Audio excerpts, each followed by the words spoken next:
prendre de la hauteur et découvrir Paris autrement, voir de près ces cloches qui sonnent. Dans quelques heures, les tours de Notre-Dame s'ouvriront à la visite et sur le parvis, il y a déjà de l'impatience. De voir Paris en hauteur, ça doit être sympa quand même, j'ai jamais vu.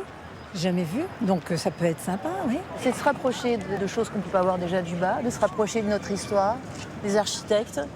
Moi, je suis catholique, donc de me rapprocher de Dieu, voilà aussi. Un voyage d'1 heure entre ciel et terre, une ascension de 424 marches pour arriver au sommet. L'aventure commence dans la tour sud avec vue sur la Flèche.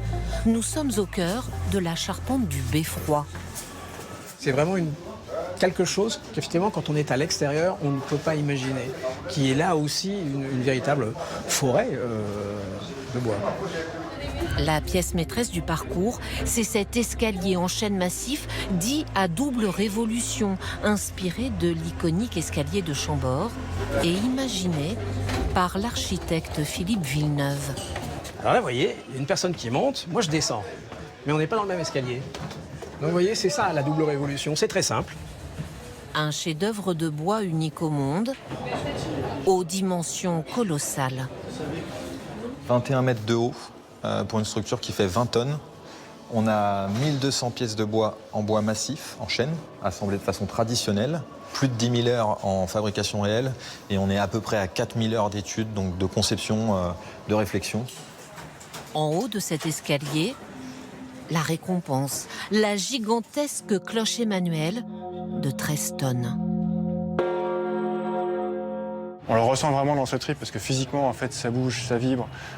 C'est une puissance sonore colossale. Donc, je suis très ému parce que les Bourdons, pour moi, c'est aussi la voix de tous les compagnons. Et je suis beaucoup plus ému que je n'aurais cru. Voilà. La visite de ces tours, c'est aussi l'occasion de s'offrir une vue exceptionnelle, d'être à quelques centimètres des chimères et des gargouilles. Vous voilà sur le toit de Paris, d'une certaine manière. À 69 mètres de hauteur et en haut, c'est promis, vous serez presque seul au monde.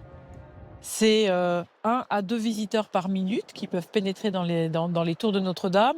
La cathédrale, on imagine qu'elle accueille à peu près 13 millions de visiteurs par an. Ici, c'est 400 000 par an. On a voulu créer en fait un sentiment d'exclusivité, d'avoir accès à un lieu rare. Les premiers billets se sont arrachés, les tours sont ouvertes 7 jours sur 7 et la visite peut aussi se faire de nuit jusqu'à 23 h actuellement.